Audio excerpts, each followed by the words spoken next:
And then about 20 years ago, I really started wanting to climb the big stuff. So I took a course, and then it was all uphill from there. So.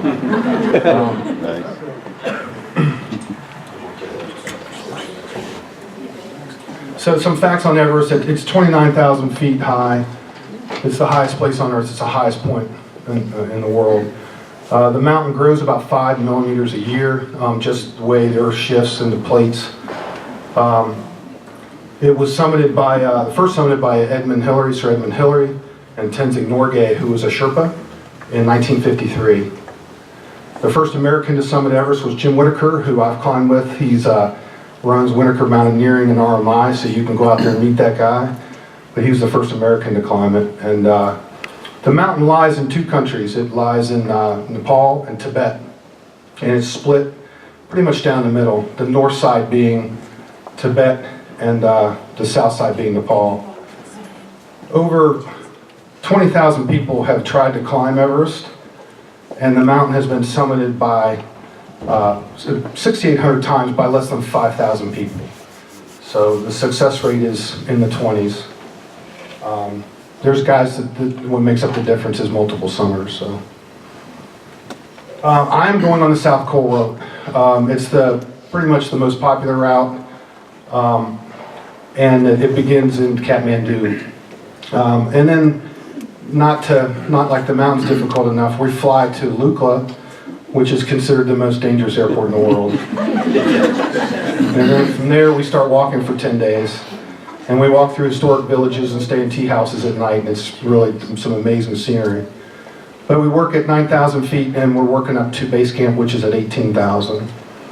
So it's 10 days, and then once we get to base camp, we're going to start what's called rotations, which is, to acclimatize, you go up and down and up and down and up and down. So we'll climb the mountain about 4 times, but we'll rotate. We'll go to Camp 1 and come down, go to Camp 2, come down, go to Camp 1, stay, go to Camp 2, stay, come down, come down. So just keep working our way through it. Right before we go to summit, we'll descend to a little village called Namche Bazaar, and we'll rest there for 3 or 4 days and try to get some real thick air at 15,000 feet before we go. Then once we start, it's 5 to 7 days to the top. Summit day is 8 to 12 hours, and by comparison, a marathon is 3 to 4 hours, and your heart rate's at 150. This is 8 to 12, and our heart rates will be over 150. So it's long, slow cardio. The faster you go, the less healthy you are. So we work slow, but we work really long. The descent takes 3 to 4 days to get back to base camp, and then we'll return to Kathmandu. So here's a good picture of the South Col Route. You can see at the bottom is base camp, and then the first obstacle is what's called the Khumbu Icefall. And then Camp 1, Camp 2 are advanced base camp. The next obstacle is Camp 3 is the Lhotse face, that's a sheer ice face. And we work our way to 4, which is the South Col. And that's at 26,000. So the obstacle number 1 is the Khumbu Icefall. These are all the pictures you see, all the ladders. And those are put in by the Sherpas. They put the route in. It takes them about a week, and the route's established, and then all the teams open the route up for climbing. But those are the pictures you typically see that are characteristic of the icefall, characterized by large crevasses, big blocks of ice, not really technically difficult, but kind of a pain in the butt to get through. Camp 1 sits on top of the icefall. It's at about 20,000 feet, and it sits at the foot of the Western Cwm, which is a big draw between those 3 mountains. The mountain on your right is Nuptse, the mountain on your left is Everest, and the mountain straight ahead is Lhotse. This is the Western Cwm, and like I said, it's a long draw. It's a big snow field. It's not very steep, but that's Camp 1 in the bottom. And you can see how the tents are all positioned, the teams are all in line. Those things in the middle are called crevasses, and we'll work our way through and around those crevasses as we work up to Camp 2. And there's another picture of the coon. That's a good picture of the low-C face that sits at the end of the coon. This is Advanced Base Camp. This is a very important camp. It's really your rescue point when you're up high. They'll set up doctor's tents and they'll set meal tents up here. And it sits at the base of the face. So the big key is if you're up high, to try to get to Camp 2. That's another good shot of 2 there. One more. Obstacle number 2 is the low-C face. There's just no way to get around it. Hopefully it's been a dry winter and the face will be more rock and less ice. But we'll see what we got. There's no sense of worrying about it here. And when we get there, we're just going to climb it. But you can see climbers on the route there in the left. And there's another good shot of the climbers queuing up on the low-C face. And that's basically what you're looking at. Steep, ice, slippery. You've got weights on because you're trying to carry gear to Camp 3. And that's looking down from 3 to the Western Coon. Don't laugh, Dad. Go back more. So that's what it looks like when you're coming into camp. You come over a little crest and you still got the rest of the face to go, but there's Camp 3 on the side of the face. So believe it or not, that looks pretty good too when you're about that at that point. Camp 3 is the low-C face. It's kind of a bull crap camp. You got to have it, but it's just such a drag. You got no levels platforms. You can't. It's just a pain in the butt. But you've got to be there because you can't make it from 2 to 4 in one push. So you make the best of it. Hopefully, I only spend 1 or 2 nights here. And if I don't spend any nights there, I'll be happy too. If I could make one push, I'll try it. But that's Camp 3, and that's what it looks like. It's just there's just no level spots, and you're up high, and you're just about to get your oxygen. So far right now, we're not on oxygen. And that's what the camp looks like. What elevation is that now? That's at 23,000. This is where the game starts right here. This is the South Col. This is 26,000, commonly referred to as the death zone. There's not much to say about this other than it is what it is.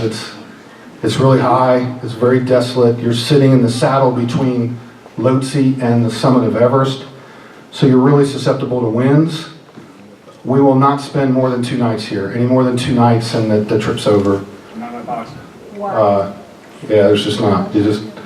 We're on oxygen full time. You just don't have enough oxygen. It's just not a good place to be. So hopefully 2 nights there, and it's kind of what it looks like with oxygen, and you got your tanks on. That's the down suit. I've got my down suit over here. Please come take a look at it. I'm a warm climber. I don't really get cold. I don't plan on getting cold, but I might get a little cold on this one. But it is what it is. This is really a pretty inhospitable place, but you're in position here. Now you're in position to go for the summit. If you get here, you really have a good chance. If I can get here, I like my chances. I really do. I've got 3,000 feet left. I'm going to go light. I just have oxygen and water and some food to get to the summit. And I really like my chances if my body lets me get to 26. We're rooting for you. That's my mom.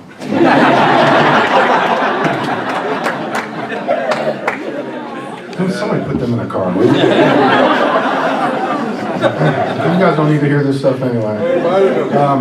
This is a great shot of the route. So we're going to leave really late at night or early in the morning. Just call it what you want.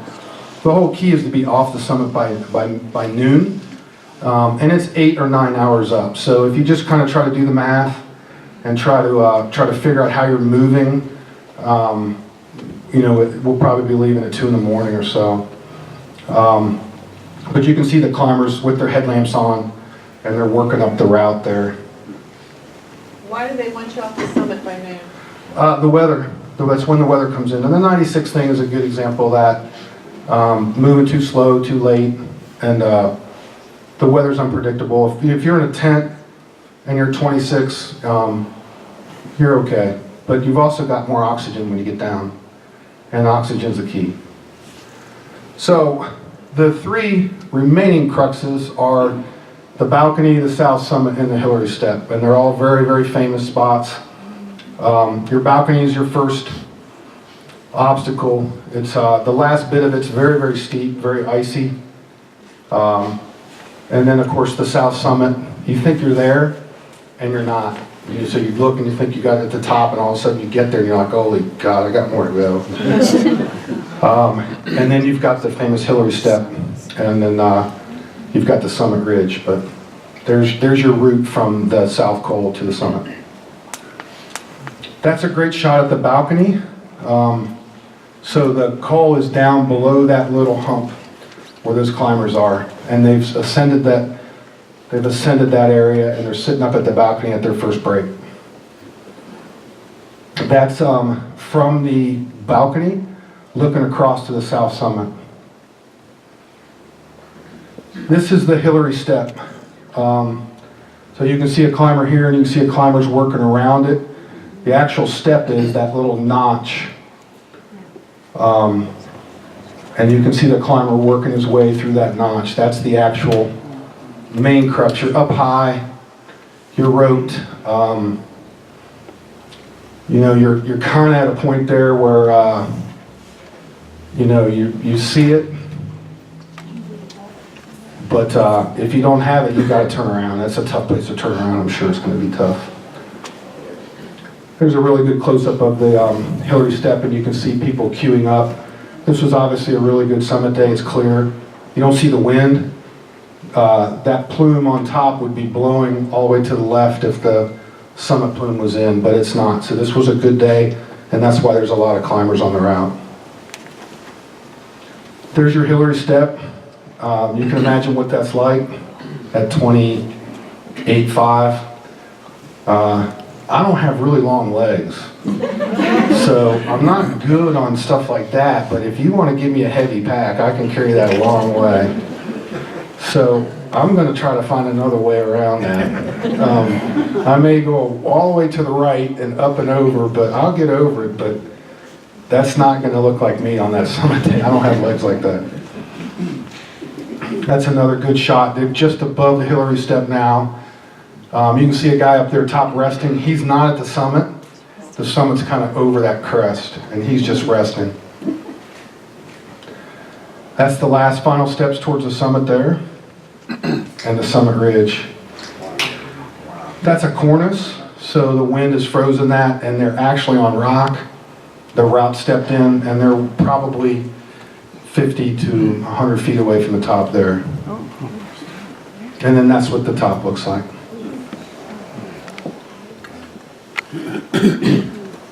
Matt, when you're up there, how long do you get to sit up on the top of something? 30 minutes maybe. The key to climbing is give us a wave. Well, the key to climbing is remember when you're at the top, you're only halfway. So the key to summit day is really breaks down to this. You have 2 bottles of oxygen to make it to the top and back to the col. So you've got to have enough oxygen to make it back down. And where people get in trouble is they push and push and push, and they're breathing so heavy, they're burning their oxygen up. And so they can make it, but they don't have enough to get back down, and when they get in trouble on the way down, not on the way up. So the key is that they're on a timer. Well, there'll be managers at base camp watching us with telescopes, and they've got 2-way radios with all the Sherpas. And we'll be live. They'll be live on the website, and they'll tell you where everybody is. He's here. He's here. And on summit day, it's every man for himself. You get your own Sherpa, and there's no teamwork involved in the summit because what's at stake. So the key is you have to be moving at the right pace for your oxygen burn, and they've got that all formulated down there on computers, and they're watching what you're using and how you're breathing, and they tell you, you got to turn around. So I'll have one on, the Sherpa will have another one for me. He'll have one on, and maybe he'll have another one. But our lifeline's back at 26, and that's the key. Tell us something about your team. The team is 9 climbers. I don't know any of them, and that's not atypical. They're from predominantly U.S. One is from Mexico, and another is from Germany. We have 2 guides. We have 20 Sherpa and 50 support staff: base camp cooks, managers, leaders, sidars, porters, yak herders, the whole shooting match. There's 1 woman climber. Do they have good resumes? Everybody's been vetted. The resume process is different. In the old days, you could sign up, and if you had the money, they'd take you. But in '96, they rewrote the rules, and you had to apply. You get their resume. That gets approved by the guiding company. They ship their team resumes over to Nepal, and the tourism ministry reviews the resumes and approves you, and then issues you your permit. So everyone's got a significant resume. I have a mother's question. Oh, God. Are you sure? Get to take a shower. Did my wife put you up to that one? So it's not as primitive as you think. I mean, base camp it's pretty westernized. There's Wi-Fi, and it's come a long way. And since we're with a Western guiding company, our food will be predominantly what we're used to eating, just tons of it. You can't eat enough. I mean, we'll burn 17,000 calories a day typically. And just remember that, every time you're breathing, you're working your respiratory, you're just stretching yourself. So you can't eat enough. They watch you beforehand. We had to go through all these doctors and get all these tests, and I burn naturally 3,500 calories a day without doing anything. And so, they told me I could not be any less than this because I was going to lose, 30 to 35, and if I was below this, I wasn't going to be healthy. So they watch it pretty closely. But no, back to the question on showers. Yes, base camp has what these call thermo showers, which are big black bags. They fill with water, and they have these little privacy things around them, Mom. The sun heats the bag up, and then you stand in that. And they time you. You only allowed about 3 or 4 minutes. That's good enough for me. I went 19 days without one. That's bad. Yes, sir. Are you wearing any type of GPS tracker that we can track you? No. The guiding company will phone in every day with sat phones, and they'll be providing updates, and they'll tell you. And part of doing this was to kind of give you a picture when someone says, "Hey, they're at Camp 1." You got a feel for what Camp 1 looks like, but they'll report in. Summit Day will be pretty cool because they're live on their. They'll be live on their website, dictating where everybody is, so you'll know. What's happening? Yeah. You'll know. Will we? Yeah. Yeah. They'll By know. following your. Yeah, by following the website. Yeah. Blog or whatever. No, my sister. God. Never mind the website, they can follow you, people can follow it, right? Yep. What's the website? www.alpineascents.com Everest/blog. And then my other question, or not, or thing, is what makes Mount Everest more difficult than other summits that you've climbed? It's just the altitude. It's just the altitude. I've been to 23,000. I'm not gonna lie, it's tough. 23,000 feet without oxygen. But this is 29, and I just have no idea how my body's gonna perform above 23. And you just don't know. So I feel really good about my chances if I can get to 26. I've got oxygen. It's a good place to be for me, and I can usually dial it down when I need to dial it down at that altitude. So I feel good about that if I can get there. What percentage of the climbers actually make the ascent? About 20% from last year, there was 20% did not make it.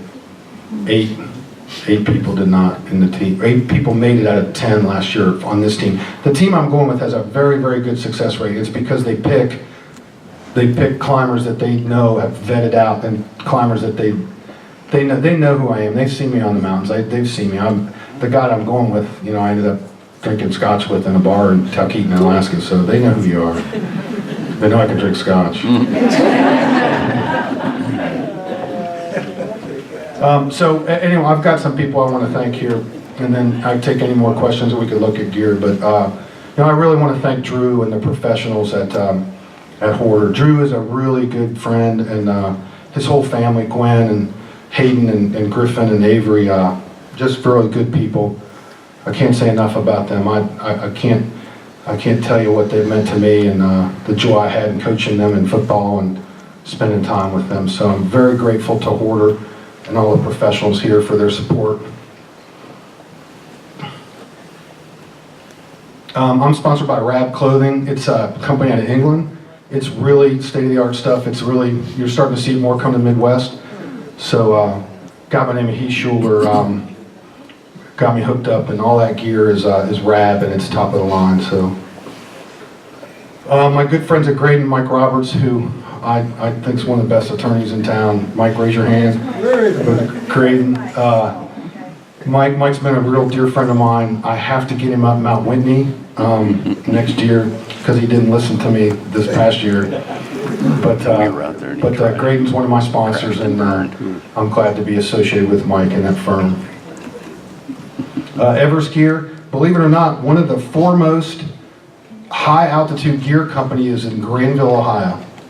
And it's a company called Everest Gear. George Martin owns that company, and he hooked me up with a lot of other suppliers who gave me a pro deal on equipment.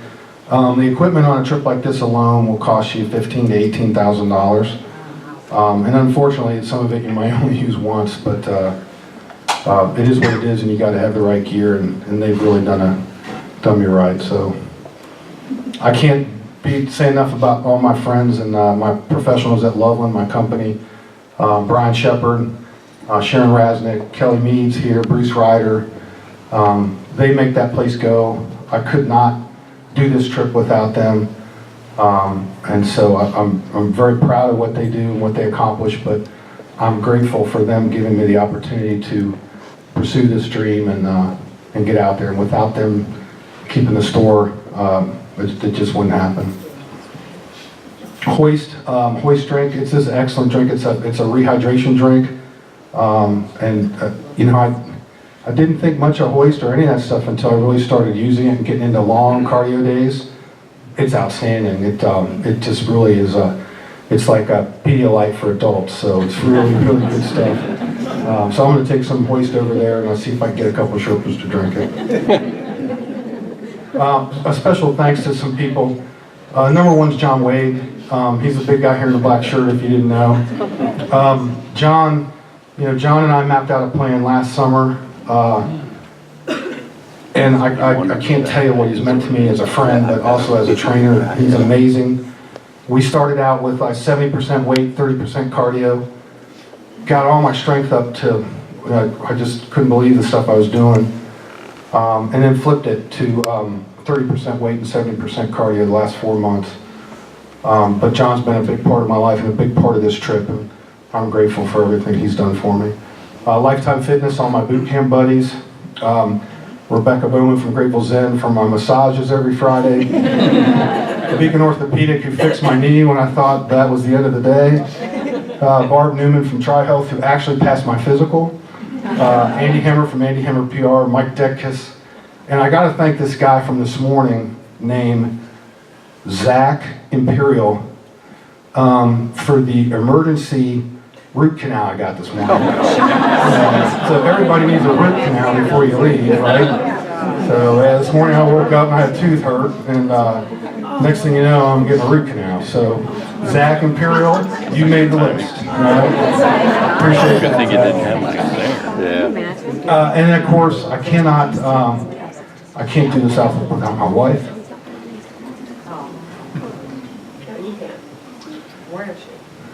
Where is she? Hi.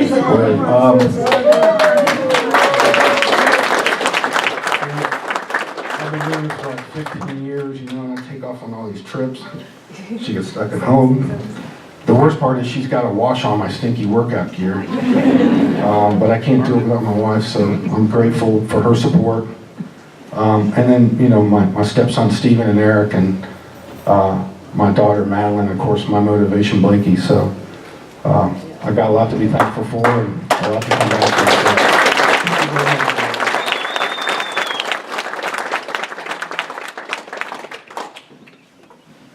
to. Is there any more questions? I can take questions, or? Good. Maybe you want